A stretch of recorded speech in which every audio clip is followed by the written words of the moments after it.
Kia ora, thank you Moana for having me. I'd like to say it's nice to be here, but I really dislike doing these things, but I see the benefits in them and giving back to the community, and if I can give someone, just one person, some inspiration or anything like that, or if you can take 1% away from my conversation today, that's me winning for the day. So I do it for the community. I really hate doing this. I hate being the spotlight, and I'll tell you all about that during my journey. So kia ora, ko taniwha te maunga, ko taipā te moana, ko ruru te awa, ko kauhanga te marae, ko te pātu te hapu, ko Ngāti Kahu te iwi. Ko Elyse hou e tūnei, nō reira, tēnā koutou, tēnā tātou katoa. I don't know whether I stand or sit. I get nervous. I'll try sitting. So I guess I'll take you back to, when I was a child. I was always into sports from an early age. My parents really encouraged me in those ways where I would be in every sport possible that I could be in. My dad was a practical guy, and he taught me a lot of things from a very young age. So I think that was my basis to where I am today. Also, when I was young, from the first memory that I ever had, there were dogs in our home, and I just had a natural love for them.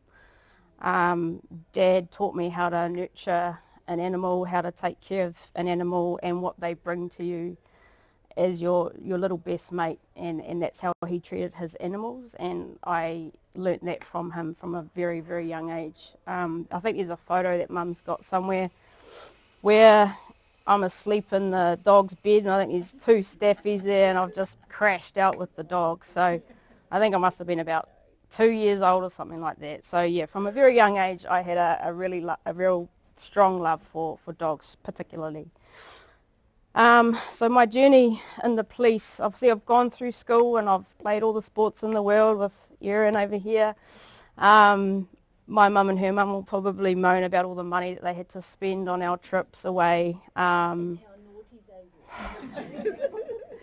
But again, that's my basis to where I am today. It taught me dedication, it taught me discipline, it taught me a lot of things that have now transferred into my role as a dog handler, and I'm forever thankful for all those times that I was in those sports teams, and the people that I've met and the friends that I've made. Till this day I'm still friends with some of those people, so connections and that were really important. But I think the main one out of that is just a determination is what I got from playing sport, and always wanting to be the best, always wanting to win as a team, or whether it was individual, it was never we're going to come second or fair play. That was just not an option. And I had friends with the same mindset, so we did pretty well in our sports teams majority. So that was a really important part that I've transferred over into the police. There's one memory that happened when I was at home. I must have been, about 10 or 11. I was outside playing bat down with myself because I didn't have no friends. I had a baby brother who did nothing. No friends at this point. And this person ran through the gate, through the back property, and jumped the fence and carried on. And I'm sitting there with my cricket bat and ball. And I was like, what's just happened? Didn't compute anything at 10 years old. And then about 2 minutes later, this guy wearing police uniform, holding onto a dog and a lead, just come flying through the same gate, same backyard, and he turns and looks at me and goes, where did he go? And I was like, who? And he goes, person in the black t-shirt. And I just went like that, where he jumped the fence. And I just watched this dog handler, he was a dog handler obviously, running through my backyard with the dog on his lead, and I just looked and I was just in absolute awe, because I was like, there's a job that you can work with animals out there. And straight away from that memory, I was like, that's what I want to do. Anyway, so they carried on. I never saw them again, but I always remember that memory. I don't know if I told Mum or or anything, but it just happened so quickly, and I just remember holding on to that memory. And then I left school, and Mum's like, what do you want to do? And I was like, I just want to play sport. Like, I don't want a job. I just want to play sport and be a bum. I want to go on the benefit and be a bum. And Mum's like... And she was a useless babysitter too. Shut up! And Mum's like, that's not an option. Like, I'm going to get you into something. And she signed me up to People Potential, and they were running a Fitting the Bill course, which is a pre-entrance course into the police, Navy, and all the forces, Army. And I had no idea about the police, really. At that point, I was just like an 18-year-old, like just wanting to do nothing at this point, just but play sport. Clearly, that's not a career option. So she signed me up there, and this is when I started to learn about the forces. And I walked in there, and there was this poster of this dog handler again on the wall, and I was like, oh my gosh, that memory when I was 10 years old came back, and I was like, oh, it's a real job. I did not know they had dog handlers in the police at that time. And so when I saw that poster, that's when my inspiration came into it, and I was like, that is what I want to do.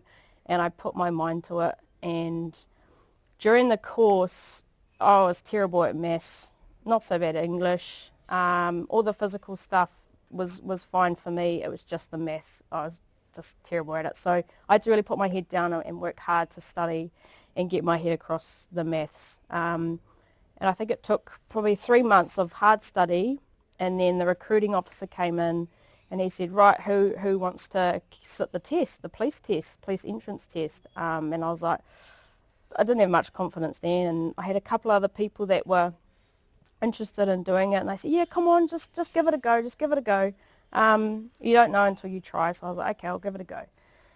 So I went and did the test. I passed everything but the maths. I was just a little bit short, so I was like, man, I've got to go back and study again and work on my maths. So I did it again, and I came back a second time round and absolutely smashed it, because I did what I needed to do to get better at maths. So I got into police college, went down to police college for 4 months, and then I came out of police college, got posted back to Whangārei here. And I remember coming out all bright-eyed and bushy-tailed and full of inspiration, and the police is amazing. And I knew exactly what I wanted to do going in there, which was become a dog handler. So I came back, and I was, knew I had to do a bit of time working as a frontline officer, so you had to do 2 years working as a frontline officer before you could apply for any specialist role. Dog handlers is a specialist role, so I thought I'll do my 2 years and then I'm going to apply for that job. So I did that. After 2 years, there were no jobs available there. Once you're in this job, you're there until you're broken or retire. So there was no jobs at the time, and I remember talking about this to my colleagues, and from what I thought, they were a supportive bunch. Now back then, so this was back in 2006 when I joined, I was still 18. Back then, it was a very, very male-dominated police force, and most particularly here in Northland for some reason. I don't know why, but that's the way it was. So I mentioned to someone that I wanted to be a dog handler. The first response I got was, you can't do that, you're a woman. You can't do that, you're short. There's no way you're going to get over a fence, and there's no way you're going to be able to lift a dog. So don't even go there, don't even worry about it, you're not going to get a job. It's for men. So straight away I was like, all my inspiration and bright-eyed, bushy tail had just absolutely drained away, and I thought, maybe they're right. They've been in the police longer than me. Maybe they are right. Maybe I should listen to them. But there was this burning desire inside that kept knocking on that door saying, you need to do it, you need to do it. You can't ignore this. It's obviously a passion that you want to do. But when I was 18, my confidence wasn't that great at that point. So I actually did believe them, and I gave up hope. And I just didn't even mention it ever again for quite some time. So 7 years, I think, yes, 5 years passed in the police. I was still doing frontline work, and I loved it, and it was great, and I got a lot of experience and got into a lot of fights, and Did a lot of crazy stuff and saw a lot of crazy stuff. And my confidence built as I grew in the police, and as well as I grew up in life and turning into an adult. And then I got to a point where I was like, I'm going to revisit this because it's still a burning desire to want to be a dog handler. I'd see them out working, I'd work alongside them, I'd assist them in their jobs, and every time I saw them I just could not stop like being in awe of them or looking at them, and I couldn't keep ignoring that. So I mentioned it again and I got told the same thing. And I thought, you know what, stuff it. I'm going to have to do it because I'm not going to know if I don't try, like I did with the pre-entrance police test. I didn't know until I tried, and I found out, so I worked on it. So I thought, I'll apply the same thing. So I went up to the dog handler and I said, hey, I'm keen on becoming a dog handler. And he goes, you're a woman. It's a man's job, Louie. Don't even go there. And I was like, can I please come out for a ride along with you? He's like, yep, you can come for a ride along, but you're not getting out the car, you're not coming with me, you can watch from a distance. And I was like, fuck. But I'd see males or men coming through doing the exact same thing as me and getting all the opportunities. Yeah, take the dog or whatever, come with me, jump on the track and you can help chase down criminals. So to me, I was like, it's clearly because I am a woman. And that's how they see it. It's a natural thing. It wasn't a personal attack at me. It was just how the police viewed things at that time, in that era. So I ended up going with him and we got talking and he kind of warmed to the idea of having a female in his car, and we got talking and it was actually a really good conversation. We got along really well, and he's like, oh, I'll get you out and we can do a training track, and did some stuff with me. But at the end of it, he was like, Louie, this is a man's job. You're going to come up against some really, really hard times, and if you think you've got the confidence to do it, then do it, but it really is a man's job. And I was like, I'll take that on board, but I think I can do it. So I didn't tell anyone that what I was doing because I just had enough of the negativity, because it just started to eat away at me now. So I thought, okay, I'll just get a little bit more experience on front line because I know I'll need that. I'll need to rely on that if I'm going into some really hard situations. Working alone as a dog handler, you need to be able to rely on yourself, have faith and confidence in yourself that you can make the right decisions, and trust, obviously, the dog as well. So it's only you and the dog out there fighting crime. So I knew I had to really, really work on that experience. So I think I got to 8 years of frontline work, and I thought, I'm going to do this. I'm going to apply for a job. There's none in Whangārei, so I'm going to have to apply for jobs outside of Whangārei. So Wellington, Rotorua, Christchurch, Dunedin, there was another one somewhere. I think 2 Wellington positions. So I applied for 5 positions. I missed out on all of them, and each time I knew I got better and better at applying for them. And what's involved is a practical assessment, so a physical beasting, basically we call it, where you just get absolutely drained physically, and then you're thrown into scenarios and situations where you now have to make sound and quick decisions while you're absolutely physically drained. And that's the real test, because that's the role of the job, is that you could be tracking with a dog for 5 hours, 2 hours, 2 minutes. You could go for miles in distance. So the testing was made for the actual role. So you had to get through the practical part. That was a whole day worth of beasting, and then you did an interview. And I knew my interview, I hate talking, being the centre of attention, but I got better and better at it because I knew this is what I wanted to do. So it helped me get through the process. So by I think the 4th or 3rd job application I applied for, I knew in myself that I had everything that I needed to be successful in the job. And they pushed back every single time because they didn't want a female dog handler. And it was like this across New Zealand, and I was absolutely stunned. That was the way it was, and that era, it was just the norm. So I expected it because it was normal. Then I was fostering some police dogs, and I went away to one of the courses where we train and do our courses in Wellington. And I was there, I had my foster puppy, which I was just looking after and doing the training for, and then that dog would go off to a qualified dog handler. But I was allowed to go away on the course and take this dog. So I was there and I was doing some training, and this one sergeant who was from Dunedin Dog Section, Invercargill Dog Section, was there. He just happened to be there. I didn't know him. And he was sitting on the grandstand and he was watching me do some training, some obedience and things with the dog. And he looked at me and he goes, how much experience have you had doing any of this training? I was like, well, this is my first dog. I'm just, doing what I've been taught to do, or I'm just adding my own sort of ideas to it. And he's just like, you're really, really good naturally at what you're doing, and I really would love you to apply for a job in Dunedin. And I was like, really? Like, this is awesome. Like, someone's noticed me based off my skill, not my gender, and what I can do with a dog. And I thought that was the first time someone's actually seen who I am. And I will never, ever forget that experience, and I will always have so much respect for that man, because he saw me for me and not as a female. So anyway, there was a job coming up in Dunedin. I applied for it. He got hold of me and said, yep, get down here, we'll interview you, put you through your assessments, and we'll go from there. Are you prepared to move down there? I said, I've never lived there in my life, and it's too cold. I hate the cold. That's why I live in Northland. And he's like, yeah, but how much do you want the job? This could be your opportunity. And I thought about that. And I was like, yeah, but I'll be leaving my family, my friends, everything I know. And he's like, yep, so you've got some thinking to do. So went and did the assessment, went and interviewed, and I was successful.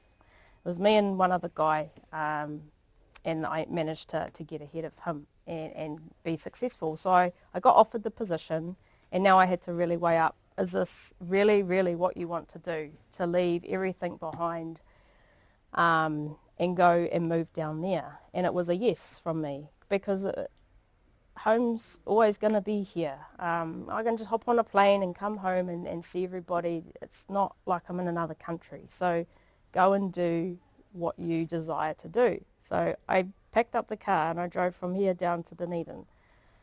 Had no house, nowhere to go, and one of the dog handlers in Invercargill said, hey, what are you doing? What's your plans? Come live with me and my family. He had a massive, massive house, 2 wings, 3 wings or something. He goes, that's your wing over there. You can stay, you can live here until you get yourself sorted. And I was like, this guy doesn't know me from a bar of soap. That's so kind. So I moved in with them and I started my training. The first day I turned up to work was with the sergeant that employed me and noticed me. And he goes, right, I've got 2 dogs, 2 puppies for you to choose from. And he goes, the first test is you choosing the right one, because that dog that you choose will be your police dog.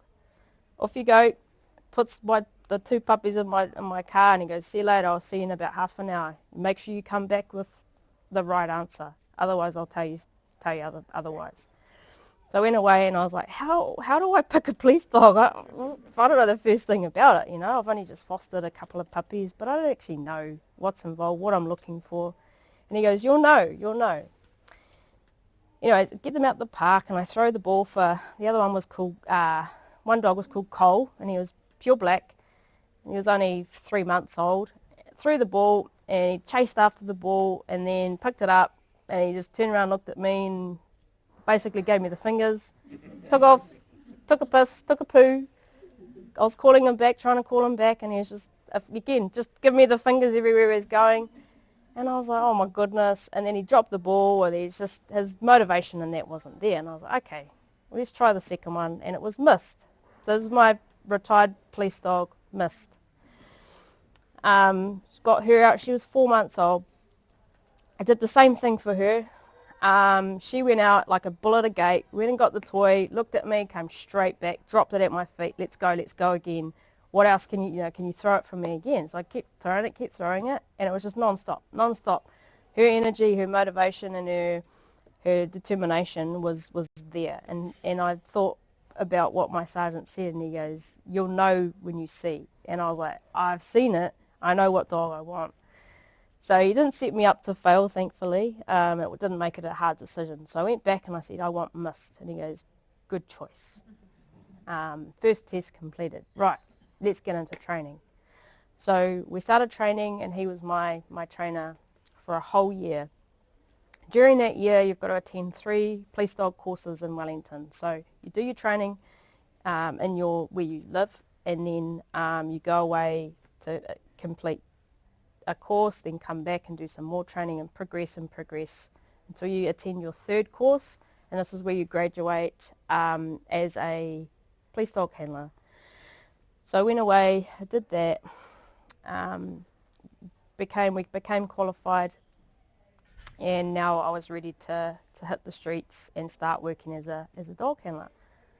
Bearing in mind, like, all I've known is the training environment. It's like going to police college. It's like a bubble down there. You never can teach the real deal about what you're about to expect. So it's the same with becoming a dog handler, qualified dog handler. This point my position was based out of Dunedin, but I was being trained in Invercargill. So I had to go back to Dunedin, and I was flatting there and set myself up there, and I started working in Dunedin.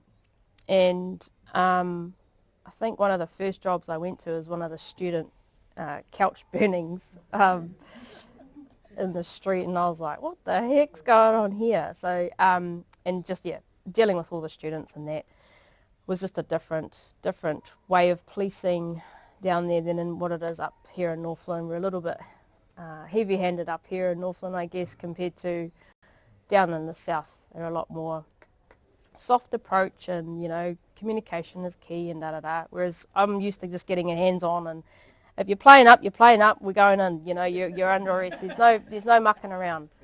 You've been warned. So I went in with that mindset, and the cops just looked at me when I made my first arrest, and they were like standing back like, oh my God, who's this wild cop? This is crazy. What are you doing, Northland? And I was like, I'm just making an arrest. And they were like it wasn't a thing down there. So I was like, oh my goodness, this is going to be a hard journey. So I started work as a handler, and I got my first ever, so getting your first catch is what we call it, is catching your first criminal with the use of the dog. So relying on the dog's skills to track human scent from where the crime scene happened. If the offender has run away on foot, the dog is able to follow that line of scent for miles. So this person had committed a family violence assault, and he beat someone up and then ran away before he knew the cops were going to arrive. So I got called there, and I got the dog out in my first job, and I'm all nervous and jittery. I'm dropping the line and, just all over the place, and I'm on my own. I've got no one to go, do this, do that. Yet you should probably think about doing this. I had to work all that out on my own. So I picked up a track, and straight away we tracked for about a K, and here's this guy lying in the hedge, and dog looks at me, looks at the hedge, looks at me again, and I was like, she's trying to tell me something, and dumb human, pick up on what I'm saying. And I saw these little feet just sticking out of the hedge, and I was like, oh my God, I've caught him! Oh my God! And I'm celebrating, and I'm like, shit, I'm at work. Concentrate. And so I was like, oh, you, get out of there, you're under arrest. And he's just like, oh, you don't bite me. And so he came out, and he had his hands up and everything, and I was like, I didn't even care what he'd done. I was so amazed. I was in awe of what she had done, and I'm just, kind of guiding her through. And from that point on, I was like, this is me, man. This is what I want to do. This is what I really, really want to get good at. So anyway, my career carried on, and a job came up here in Whangārei again. And so once I became operational, and this is where a lot of my my insecurities come from, speaking. The police, I was the second female dog handler in New Zealand once I became qualified. So they used that as right, you're now our poster girl for the New Zealand police. I hated that. Again, not seeing me for me and what I'm capable of doing and what I'm capable of providing the community and the police. It was purely based off my gender and what I've achieved in terms of you're our second dog handler, female dog handler in New Zealand. And the posters, the media, it was just ridiculous for a solid year and ongoing to this sort of day. It still kind of pops up now, but they really put me on a pedestal, and it was quite demoralizing because I wasn't being seen for what I'm actually good at doing. And so from kind of all that exposure, I don't like doing these things to be, I've done this and I've done that and look how great I am. That is definitely not me, and that's how I don't want people to see me. Yes, I'm representing the police, but and it's good. It is good for the police because it can inspire other people that, you know, may come across barriers and things, and they can see that someone else has been there and done that. That's cool, but don't put people on a pedestal like that, because it just does the complete opposite thing. So it's created a little bit of trauma for me, but I'm also at the same time used to doing these as well, because I've had to do so many of them. And by the end of them, you know, people are inspired and they can break down some of those barriers that I have. So yeah, I guess that part of my career was really hard to deal with, whilst, you know, learning how to be a dog handler and do everything that I wanted to do. And then, yeah, so a job came up here. One of the dog handlers left, and I thought, oh man, I'd love to be back home, but also these guys have given me the opportunity, you know, to do my absolute dream job. I would feel quite stink, like going, hey, thanks for the opportunity, I'll see you later, I'm going back home. So I didn't look into it at that point. My sergeant picked up on it, and he goes, hey, there's a job in Whangārei, why aren't you applying for it? And I was like, because I said to you that in my interview, if I was to be successful in this job, I would give you 5 years of my time and give back to what you've given me. And he's like, you don't owe this organisation anything. You don't owe me anything. You don't owe anyone anything. You do what is best for you, and that is going back home to where your family is, your friends, where your home is. So he goes, if you don't put your application in, then I will. And I was like, okay. And when he says something, you do it. He's, very, very respectful man. And so I thought about it, and I talked to him, and I just made sure that it wasn't going to come across bad. I knew it was, because people would judge me. Oh, Shani came down here to get a job, and then she's, you know, worked for a year, and then she's gone back home, like basically just used and abused us. So he goes, yep, you're going to get that negative talk, but the main parts are, and the main people that actually care about you are us here, and we want you to do that because we know you'll be a lot more content in yourself and comfortable in yourself working in your own hometown. He goes, you've done amazing down here, you've done everything that I've needed and asked of you, and now I want you to go back home, and this is where you're going to flourish into the handler that you will be, because you'll have all the support surrounded, you know, by you, and it's just going to be so much better for you. So I applied for the job, and I was successful in doing that. So I packed the car up again, drove all the way back home, and came back to Whangārei. So I was based out of here. So for me, I'm always looking for the next best thing, always setting goals for myself, always determined to not be stagnant, because I know I get bored. So I've always got to have little goals on the side, or looking ahead to working on things. So the next goal for me was, at this point, was there's an award that you get if, and it's the most successful operational dog handler in their first year of policing, and it's an award where, so it's kind of based on a few stats, but it's also how you hold yourself, how you perform, your whole being. So it's not just, you know, I've caught this many people or we've done this many things. It's just the whole package. So I thought that'll be awesome. I really, really want to do that, and I'd love to get that award. So I think, yeah, in your first year of dog handling, I just went absolutely hard in terms of trying to get that award for my own personal benefit, for nothing else, because I knew if I got that award, it would prove to me that you are good enough, because I'm still thinking about all these things that people said to me about you can't do it, you're too short, you're not strong enough, you're a female. So these are always in my head to this day. I still think like that because it was ingrained in me. So I had to reach for the stars basically to prove to my own self that you are good enough.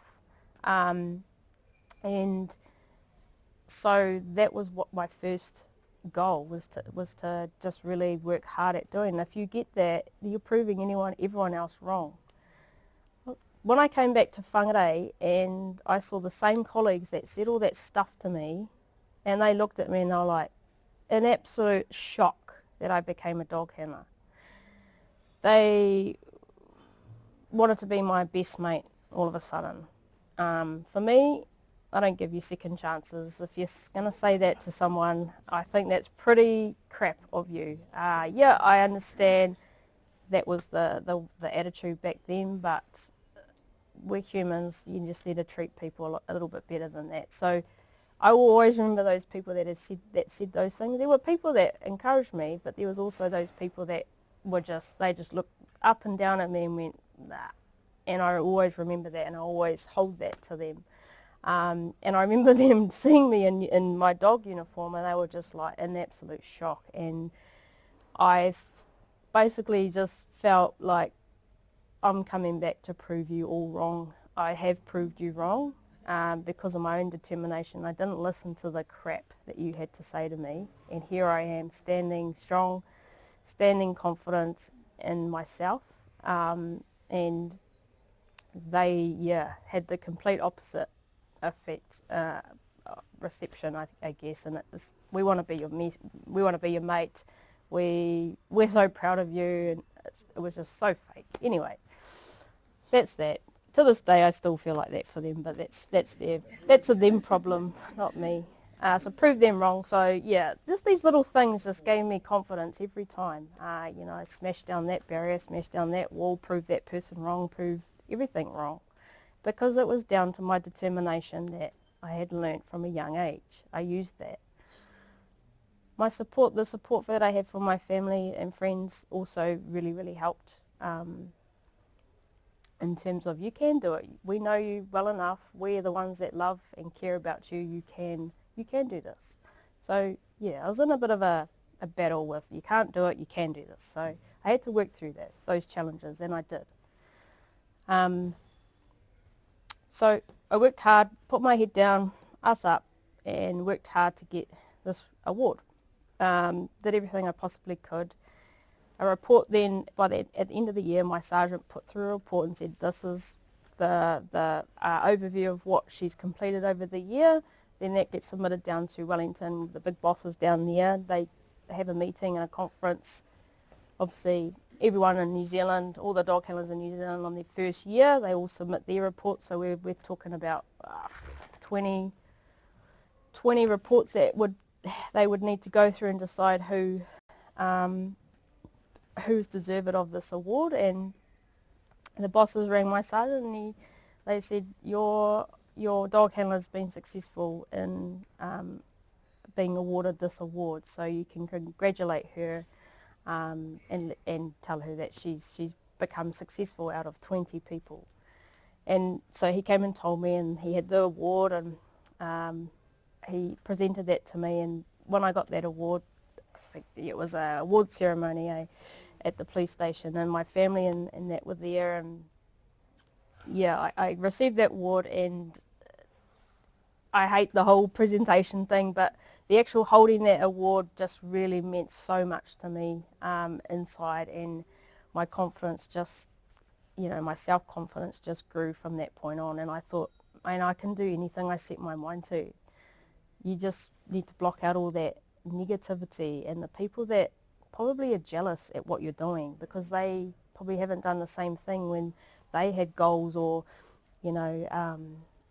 desires to do things in the police, and they got shut down, or they didn't, they just lost interest, and they're now seeing you do these things and smash your goals. You got to look at, people can be jealous at you for that, whereas, for me, I'm happy for people that want to go and do stuff. So it was kind of hard to understand the mentality of some people. But yeah, I was very proud of myself to get that award. So from there on out, I was like, man, I'm going to do anything. I'm going to put my mind to the next goal, and what's that going to be.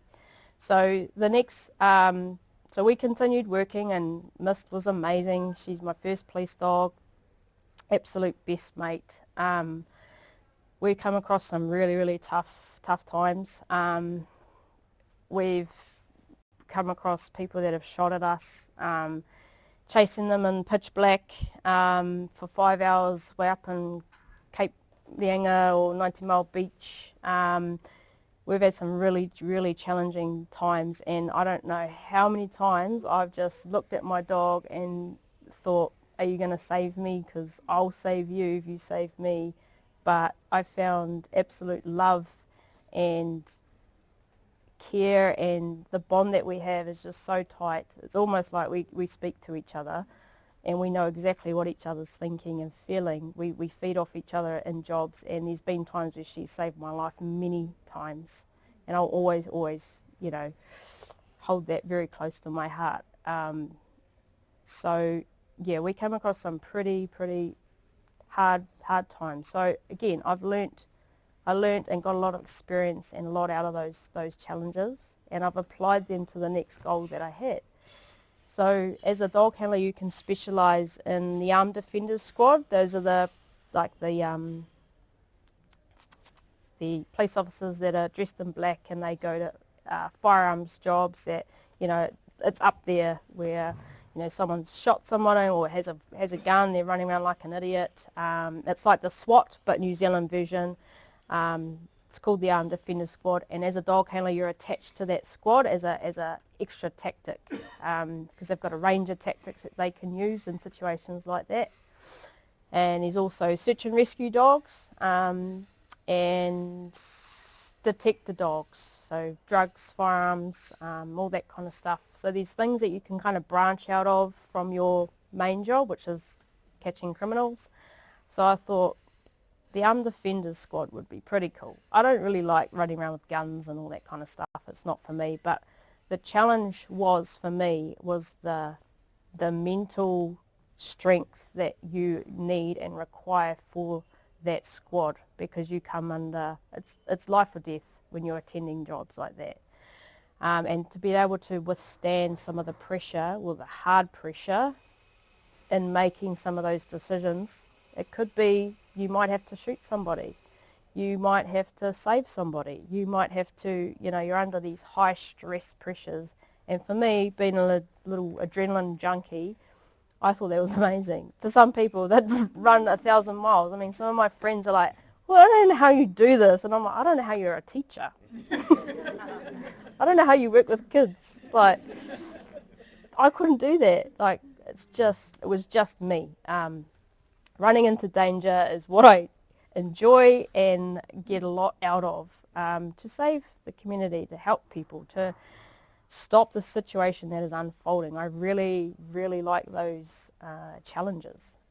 So I thought that would be more me. Search and rescue, you're out there mainly finding people, you know, lost trampers that are out in the bush. You know, it's a bit low level for me. Maybe when I'm about 50, I'll look at doing that. It's not far off. So I thought I'll use my youth to really challenge my body, my mental space, my mental strength, and put myself into that really high-end job and role of the Armed Defenders Squad. So I started moving towards that, and I said to my sergeant, hey, this is what I want to do. And he's like, oh, are you sure? Again, the doubt started to come in. There hadn't been a female AOS dog handler before in Northland. So again, they've got this attitude like it's always been men, it's always going to be that way. So when I said it, he looked at me. I mean, he had some sort of faith in me, but it was still that little barrier of, but you're a female. Like, as a handler, yeah, that's challenging. When you're looking at Armed Defenders Squad, that's up here challenging. Like, are you sure you're good to go? Are you sure you're ready for this? And I was like, I don't know until I find out, but I really want to give my best shot.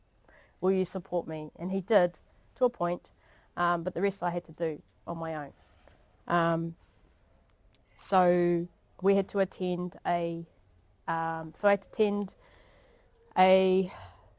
so 3 courses as me on my own, and then there was a separate dog course that she had to attend to have her abilities tested and challenged to see if she could withstand the worst of the worst out there.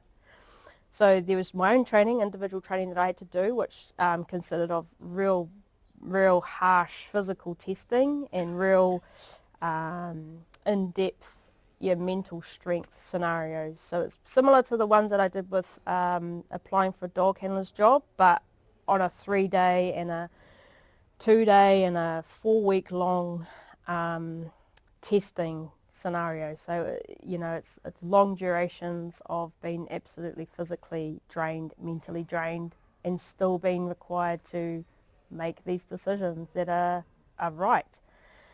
So the first test was here in Whangārei, and it was run by the Armed Defenders Squad, and they put you through 1 day of physical beasting, scenario training, firearms skills and drills, how to move through buildings to safely clear them and look for people, and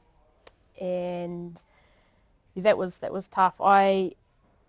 We had to, I think it was a 20 litre jerry can, and we had to just fill up, basically just hold on the top of our shoulder, walk up and down Pariaka a few times, and then out to Onerahi and then back. So you'd go for 22 Ks like this. You'd be switching sides, and it started to prove to me that you are short, you are not as strong as these men, these big burly men that just basically pick it up like a handbag and just hoof it over top, and they're just trudging along.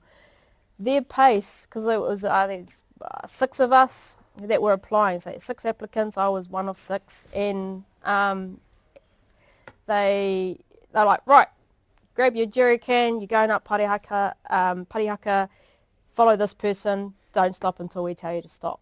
So I'm like in the middle of the stack or middle of the team, and the first 2 guys, pick these things up and they start walking. I'd done a little bit of training, but I thought I'd done enough, but it soon found out that I didn't. We start walking, I pick mine up, and I'm like, oh yes, off we go. And their pace was like my run. So I had to jog the whole time, and those guys were just stepping it out because they were tall, they were, well competent. So I was like doing a little bit of a jog, so I'm using a lot more energy, and my physical stamina was a lot going to be, drained a lot more than what these guys were. So, oh my God, it was one of the hardest days of my life. So up and down Pariaka, all your neck, your back, everything's all getting strained, and all your muscles are all tense and pulled, and your arms are sore, your leg, everything's hurting. You're in absolute hell at this point. And because I was jogging, had to try and keep up, I was just like, why do I have to jog? And these guys, don't. They just make it look so easy. And I started to get in my own head, and I started to, talk myself out of it. You can't do it. Maybe all those people are right. And it all started to sort of crumble in my head. And then I think we got a break halfway, and one of the guys just gave me a slap on the back and was like, come on mate, you've got this. Don't even think about the fact that you're a female and I'm a male. You're a person here completing this assessment just like the rest of us. We've got you. And that little bit of a pep talk just got rid of all that negativity and all that noise in the back of my head that you can't and this, and it just gave me that extra little bit of strength, and I'll never forget that. And he goes, come on, pick it up, let's go. So up we go, and here we are. I'm just keeping up with them because my headspace is now good. It's positive. It's been supported. And I completed the day. That was the hardest task.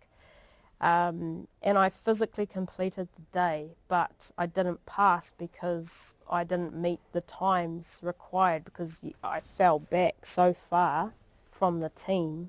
I completed it, but my times and my fitness just was not quite there. So I completed the day, but it was a not pass. And I was like absolutely distraught. I was like, what? I have to go through this all over again?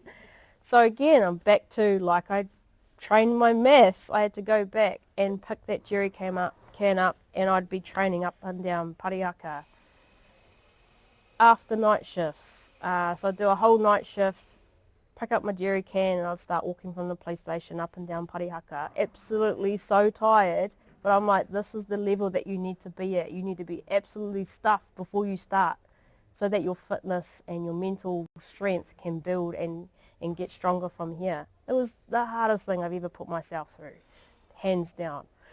So I worked hard for I think the next month or 2 months, and the opportunity came up again, and I did the whole thing again and absolutely smashed it, because I did the training, I put the work in, I had a dedicated mindset, and I had the support around me. And I was, very, very, very proud of completing that, when people, again, thought that I couldn't and thought it was weird because I'm a female.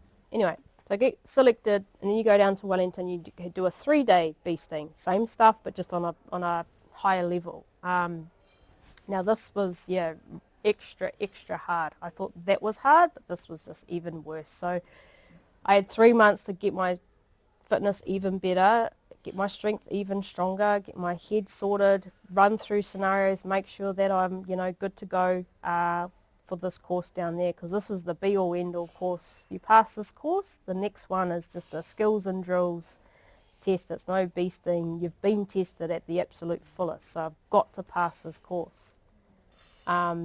So I was the smallest one there. There's 22 of us. I was the shortest person there. I think I was only one of 2 females that were there. The rest were all men. So went through, did my 3 days. So you're sleep deprived, so you only get 2 hours of sleep a night. Then you're up, you're straight into like a cold water plunge, or then you're getting dressed. You get ridiculous timings, right? Run basically 600 metres in 1 minute, and you've got to be changed, and all your stuff has to be packed, and you're back here, and if you're not, you're getting press up. So they just set these ridiculous timings that you can't make to make sure that they are physically draining you. So they'd be setting you things like that. So you'd be doing press ups every second of the day, burpees, just absolutely everything to drain you. And then they'd just throw you into these high-end scenarios where someone's getting stabbed or someone's about to be shot. How are you going to deal with this? You need to deal with it within 2 seconds. Make a decision, pull the trigger, not pull the trigger, pull something else out, taser, pepper spray, is it gun, is it, what is it? So they're trying to teach you how to make all these decisions really quickly under time pressure. So by the end of it, like the end of day 3, it absolutely hysterical. Like you don't even know what time of day it is. They take all your watches, cell phones, everything off. There's no contact with your family or the outside world. You're just in it, and you're just there to be physically and mentally drained. So yeah, I was delirious by I think the last exercise, and the last one was put your pack on. You had a 20-litre jerry can in there, and you got to walk 6 Ks, but you have to walk at this pace. You had to be at this pace.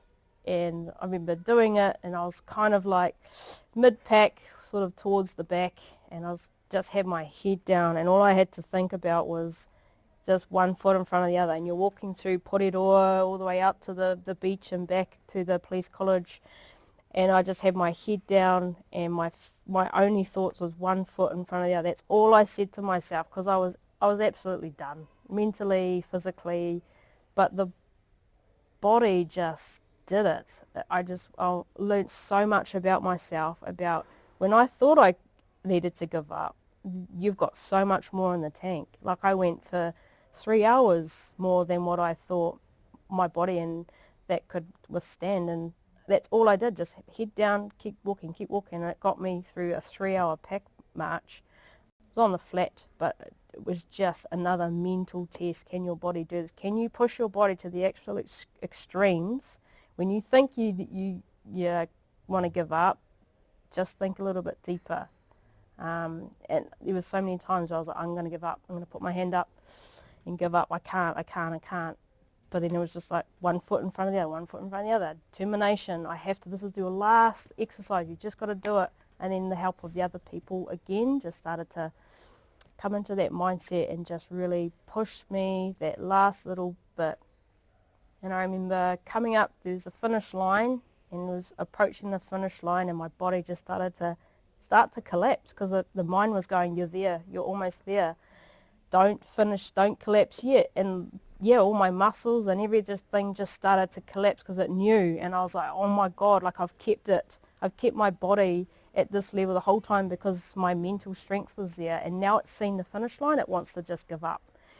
And I remember walking over the finish line and I just absolutely just hit the ground. The boys caught me and they were like, just picked me up like I was some little handbag, and they were like, you done it! And they just sound like this wobbly thing, and I just remember getting up and I was like, oh my gosh, this is the biggest achievement that I've ever put myself through. And I was so, so proud, and it was just, down to my pure determination to want to do that for myself and the goal that I had set, regardless of, there's 20 other men there and it's a man's job and all that kind of stuff. I just got rid of that, and it just, everything I did, it just proved everything wrong, everyone wrong, just by having that determination.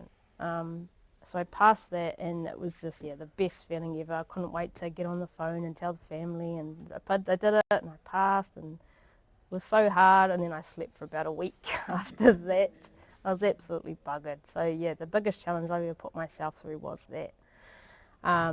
So went to the last course and passed that. It was a 4-week skills and drills, how to operate a firearm, our weapon systems, how to move around and clear buildings and things like that, how to rescue hostages in the hostage situation, how to do a lot of things, a lot of tactics. And it was really like a learning course. So passed that, and that was it, done. So now I'm a qualified AOS Armed Defenders Squad member. So it didn't end there. I had to now go and put Mist through her challenges, and I had to put a heap of training into her so she could withstand all the stuff that I had to withstand. And there's a lot to do with their nerve strength. They've got to have the same abilities, physical abilities, the mental abilities, and the nerve strength to be able to withstand someone firing a shotgun and not be scared at that. Chasing down someone that really wants to hurt them. Tracking for hours and hours, trying to find a person that has shot someone and run away. You just don't know what you're going to get. So training started with her, and she was doing really, really well with that. And we went away to the course in Wellington, and again that was hard. So now I'm in full kit. So you got helmet, you got vest, you've got, I think your kit probably weighs about 30 kilos. So you're carrying 30 kilos with you every day, all day. Everything, your balaclava, you're just all blacked out basically. And now I have to not only carry myself and all my kit, but I have to carry her for some things. So I have to throw her into the building. So picking the dog up, throwing them in, doing what we've trained to do. Again, physically demanding, and I started to think again, oh my gosh, like you did that 50 times a day, so by the end of it your arms are buggered. Throwing the dog, lifting the dog, she's 35 kilos, doing that 50 to 60 times a day just absolutely drained me. And I was like, this is tough. I need to continue my strength training and make sure that I'm good to go, because the last thing I want to do is fail at an operational job where I'm required to step up and utilize the dog and I'm not physically ready to go. So that came into my mind too. So I had to work on that. She did amazing. She passed everything. So they've got to withstand stun grenades going in the house, gas system being let off inside a house, punching through barriers, going into small dark spaces, working at heights, like really, really high heights, and having to deal with the situation in front of her. And she just absolutely smashed it because we put the training in. So she's one amazing dog that, I just always look up to every day. Even though she's an animal, she just inspires me all the time with what her determination is. And I think, obviously, from how I do things is what I've transferred to her, and she's picked that up from a young age, is just get the job done and do your best at it. And that's her attitude as well. So we're very much the same, and we very much work so tightly that we can feed and read each other really well. So we passed that, and again, so I came out of that course, came back to district, Whangārei, and now I'm a qualified AOS dog handler. Again, all the posters started going up, the media started coming in, the newspapers, everything, and I'm just like, man, I'm just doing this for my own benefit, the police and the community, in terms of, you know, offering a service, and they just blew it up again. So again, now I'm in this media spotlight and having to do things and say things that they want me to say, and I'm like, I'm not doing it because that's not why I did it. It's not to be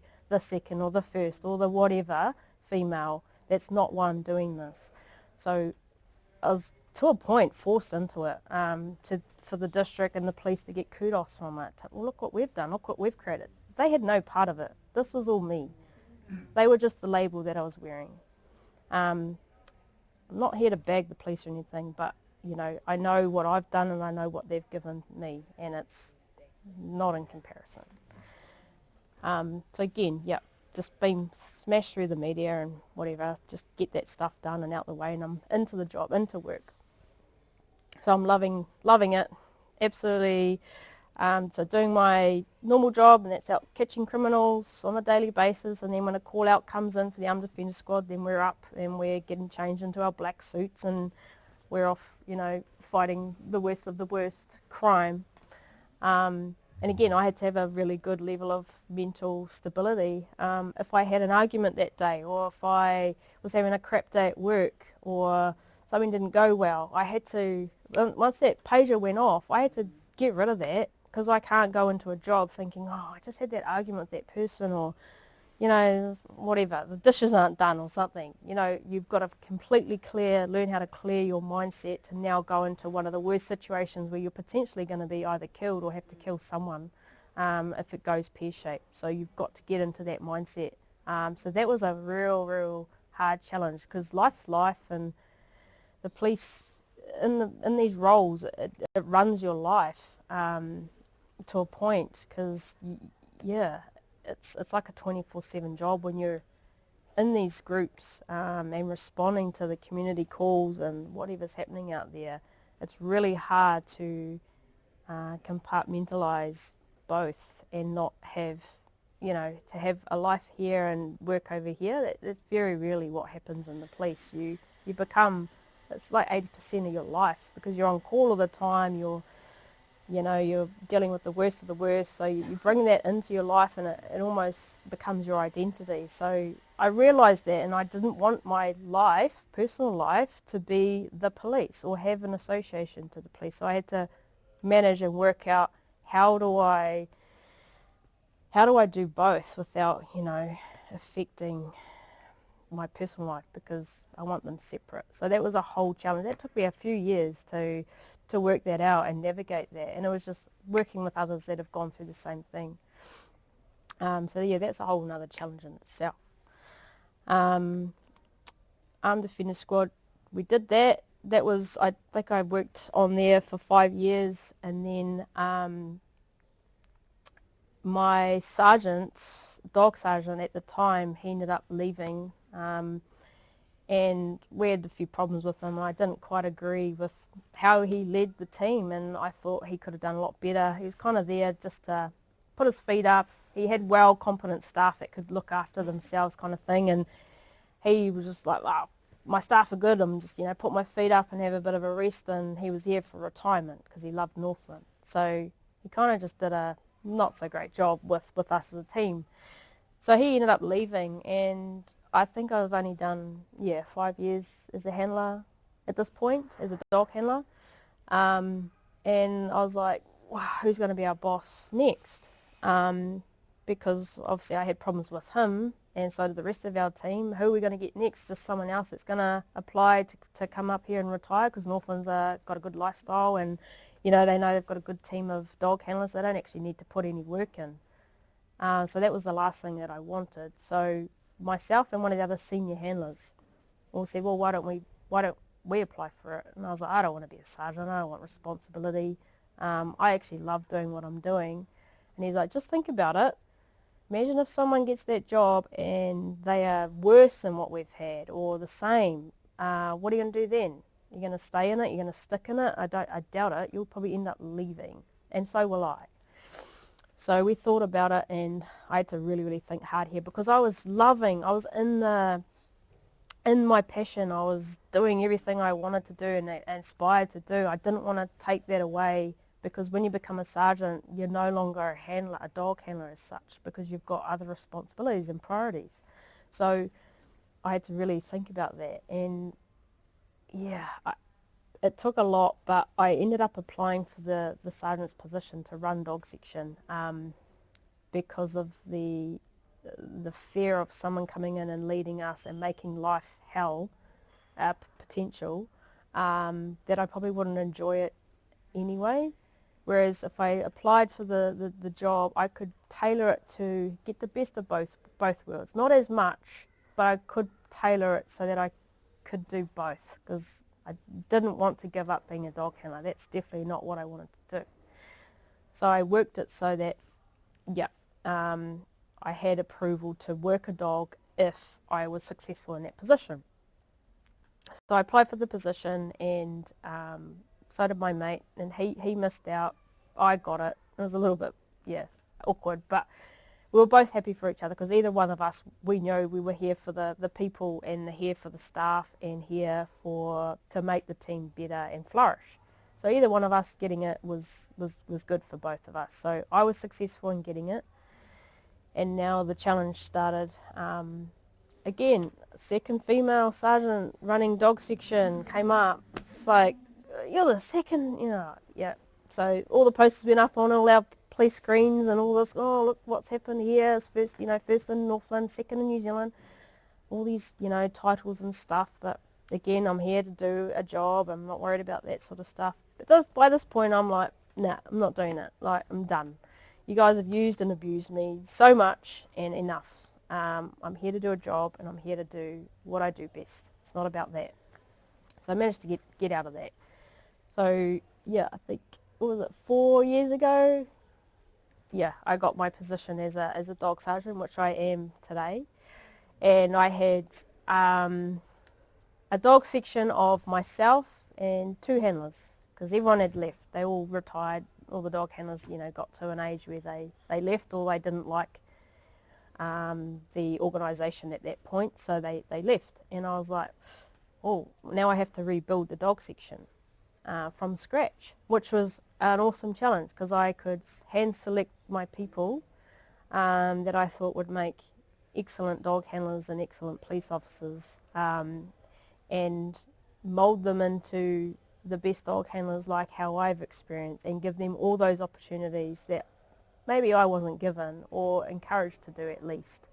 I now have that ability to do that, and that just gave me a whole nother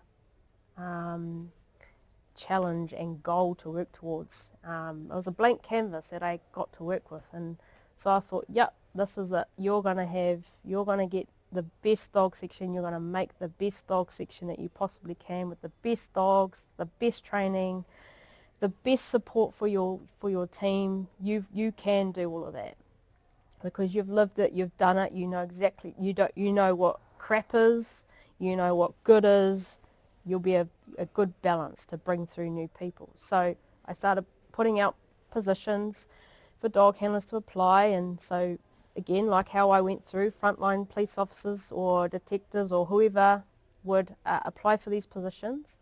And I ended up employing 3 dog handlers at a time. One came up from Auckland, one was from Kaitaia, and one was local. Interviewed them, put them through the same processes, and they were successful in their job. So now I have 3 staff from scratch who were once me. I don't know what to do, you tell me. So I had to get their puppies, organise all their gear, their cars, everything. So they started their job, so now I've got 3 people to train. So it's a lot to begin with. You're usually training 1 handler and 1 dog at a time. I got given 3, but that's the way it was at the time, because we need to build our dog section quickly, because we don't have a service at the moment. We've got 2 handlers and 1 was away, and there was issues. So I had to provide a service for the police. So I had to quickly, get my stuff sorted and get onto it. So train these guys up, and they went through their training and did amazing. And then 2 more positions came up, so I had to take care of them and then bring through 2 more people, went through the same process, and this is where my workload started to get a lot, and I was like, what have I got myself into? Oh my goodness, like I was just used to looking after myself and my dog, and now I've got a whole team that I need to be responsible for, and I was really, really overwhelmed. I've never seen myself as a leader or the one to, like, you know, set the speed and, right, you're following me, let's do this. I've always just, like, you know, the grey man in the background, or just like hanging back and observing and doing things, you know. I like to be, you know, a bit of a sheep. You tell me what to do and I'll do it, but tell me how to do it and I'll get it done. I don't like to be the centre of attention, the spotlight, the leader, whatever you want to call it, but I had to step up into that role because they were all standing there looking at me like, what are you doing with us? What are we, you know, they're like little sponges that I had to now teach, little babies, and they only could rely on me because I was the only one that had that skill set to bring them through. So I had to really find it in me to step up and have the confidence to lead these guys and steer them in the right direction.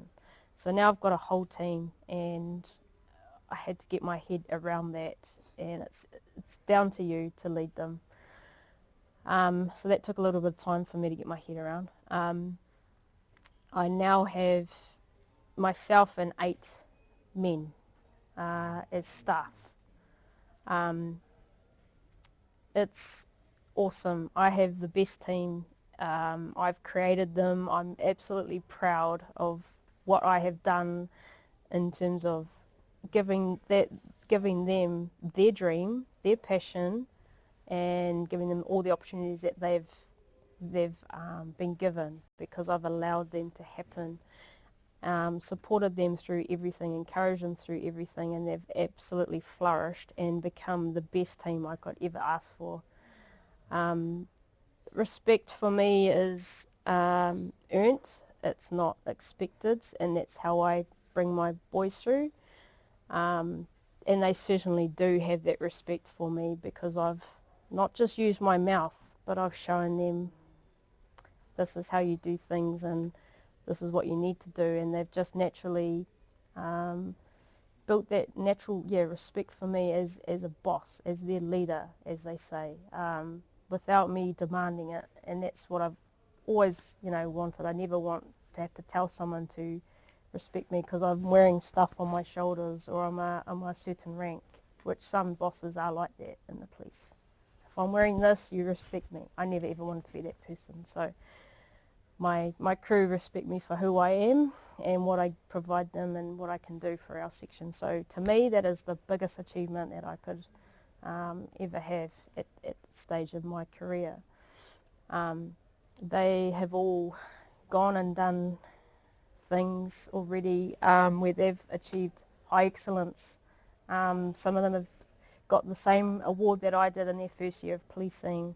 Their dogs have become highly qualified dogs, armed defender squad, search and rescue dogs, detector dogs. I've got the whole lot because we worked together as a team, and I've brought them through from scratch. And to have a team that is fully flourished and fully qualified like that, absolutely, definitely proud of me, what I can do and what I'm able to do. And it's just shown that breaking down all those negative barriers and walls, I'm here today because I did that, because of my own self-belief, because of the support that I had at the time, and it was just blocking out all that negativity.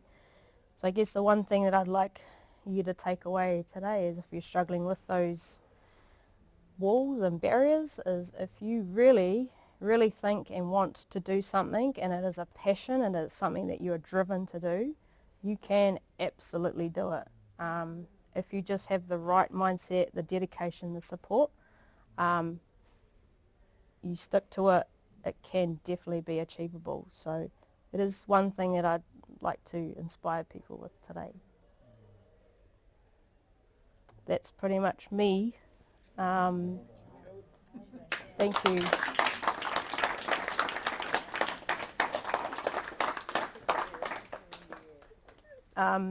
So Miss, she retired at 5 years old. She went over a fence. We were tracking someone one night. She went over a fence and the top wire of the fence got stuck in her back ankle, and she went over and it just slightly fractured her ankle. After that, obviously arthritis set in with her in her joint and it became stiff and she could no longer use it or jump. So I had to retire her early and remove her from duty, but she has won some national awards herself. I forgot to tell you, we went to the National Dog Championship trials, which is all the dog handlers compete, and we compete against Australia. The first time we went, we became second. Again, second's not good enough for me, so I went back, did all the training. We went back with absolute determination that we were going to win, confidence and everything, and we won first place in 2018. So yeah, she's an amazing dog. She's had an early retirement, and she's living the absolute best life now with all the pills and injections and therapy that the police still provide her in her old age. She's now 12 years old. She's partly deaf, or is it selective hearing? I ask her that, but she doesn't answer me. So she's my absolute best mate ever. She's done some wicked cool things, so I'll keep her until her time is up. But yeah, she's offered the community a lot of awesome service. So that's just a little bit about her. But yeah. But thank you for having me.